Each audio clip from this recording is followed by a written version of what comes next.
Hey guys, my name is Nick and welcome to my channel. It's a new month, so that means all kinds of new stuff coming to Netflix. So if you're desperate for new stuff to binge, I'm here to quench your thirst. Let's get into it and talk about my top picks for the best movies that are coming to Netflix in the month of May. On the first, we get Back to the Future 1 and 2. Why 1 and 2 and not 3? I don't know. Take it up with Netflix. But these movies are not my favorite, I have to admit, but I can appreciate how iconic they are. Ace Ventura: Pet Detective is a comedy starring Jim Carrey as an eccentric who looks into cases involving animals. I was not the biggest fan of this one as a kid, even though I am a Jim Carrey guy. I feel like if you're a 90s kid, it was either Robin Williams, Adam Sandler, or Jim Carrey. Jim Carrey was my guy. But Ace Ventura, not my favorite. Fun with Dick and Jane, another Jim Carrey comedy. This one also stars Téa Leoni and follows an affluent couple who lose all of their money, so they turn to a life of crime in order to keep up with the Joneses.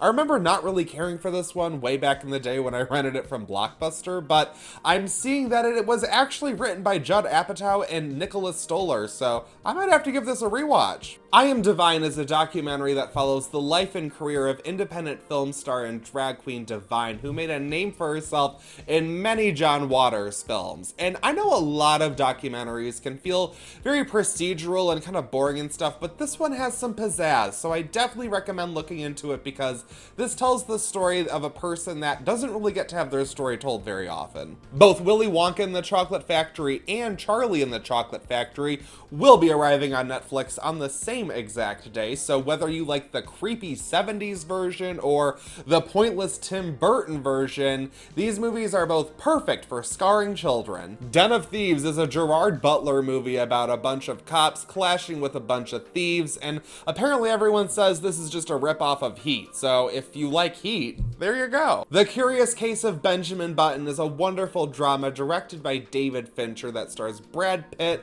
as an interesting character who is growing backwards. He starts out as an old man and grows up to be a baby, which makes it really hard for him to fall in love with Cate Blanchett. The first 3 Underworld movies will be coming to Netflix in case you need a dominatrix-style Kate Beckinsale who plays a vampire who falls in love with a werewolf during a centuries-long werewolf versus vampires war. I don't think these movies are really all that great, but they do have plenty of aesthetic value if that's what you're going for. Urban Cowboy is a John Travolta movie that is trying to be Saturday Night Fever, but instead of dancing, he rides a mechanical bull. So apparently we have this movie to thank for all of your favorite dive bars having mechanical bulls. Four Colored Girls, a movie I mentioned in my movies that were leaving Hulu in April, and I just knew it was heading from one streaming service to another, but it's a Tyler Perry movie, so I advise caution. Jarhead 1 through 3. Who knew that there were 3 Jarhead movies? I didn't, but if this is your thing, What a Girl Wants, easily the best Amanda Bynes movie. This one stars Bynes as a young woman who travels to England to meet her father, played by Colin Firth.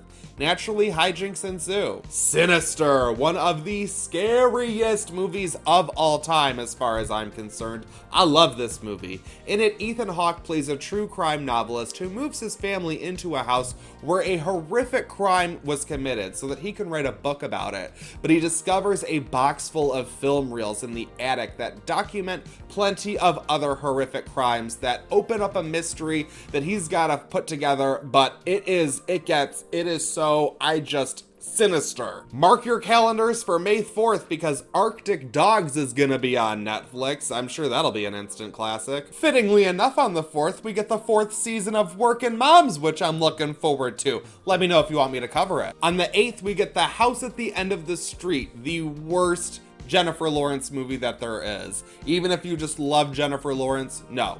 This is a no. Skip it. Even if you love PG-13 thrillers, no. It's a no. Skip. No. Just no. Instead, on the 8th, watch season 2 of Dead to Me, which I definitely will be covering. On May 14th, season 4 of Riverdale will be on the service. I've never watched Riverdale. I think I've got enough of that bullshit from Sabrina, but, you know, try and convince me. I'm open to stuff. On May 15th, we get one of the best movies that is coming to Netflix in this entire video, and that's District 9. This sci-fi thriller uses an alien invasion in order to explore racism and class in a very interesting way. And this movie was nominated for Best Picture, but I still think that it's criminally underseen. So even if you haven't watched it in a while, now is the time for us all to just mark May 15th as District 9 Appreciation Day. Also on this day, all 3 seasons of Avatar: The Last Airbender will be on Netflix, which I've never watched, but I know it's a big deal, so I'm just gonna put it out there. On May 16th, United 93 is dropped onto the service, and this is a drama that follows one of the planes that was hijacked on 9/11, so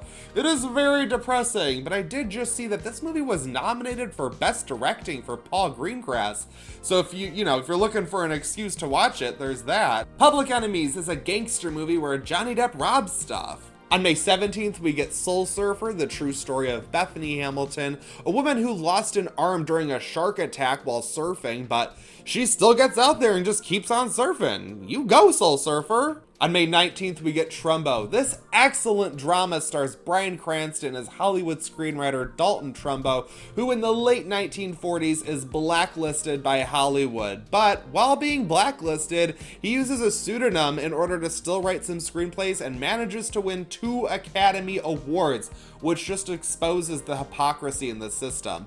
I remember when this movie came out and I went to go see it because it was an awards contender, and I expected it to be like a boring, stuffy period piece, but this movie is really entertaining and really interesting. Plus, Bryan Cranston is in it, and he was nominated for Best Actor for this one, so it's worth watching for that alone. On May 22nd, we get Just Go With It, an Adam Sandler comedy that co-stars Jennifer Aniston.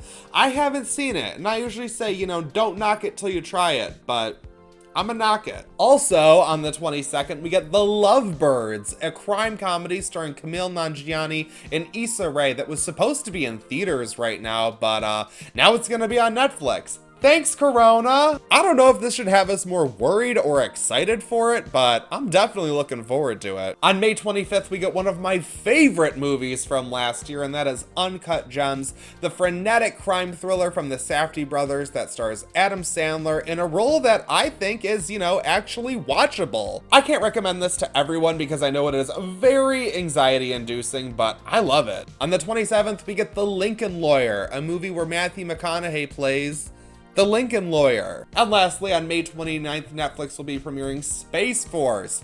I've been waiting for Space Force. I mean, this could suck, it could be really bad, but I'm definitely looking forward to seeing whatever it is and how it is. It should be interesting. Normally, I don't really talk about like TV or Netflix original stuff in these videos, but I thought it would include it along with all of the movies, so I hope I got some recommendations for you guys. Hopefully, you've made a list of things that you want to watch and you are ready for Netflix to bring you the goods. I know I am, so thank you so much for watching this video. I greatly appreciate it as always, guys. Let me know what you're watching on Netflix, because I always think that's very interesting. That is it for this video, but I won't stop you from watching another.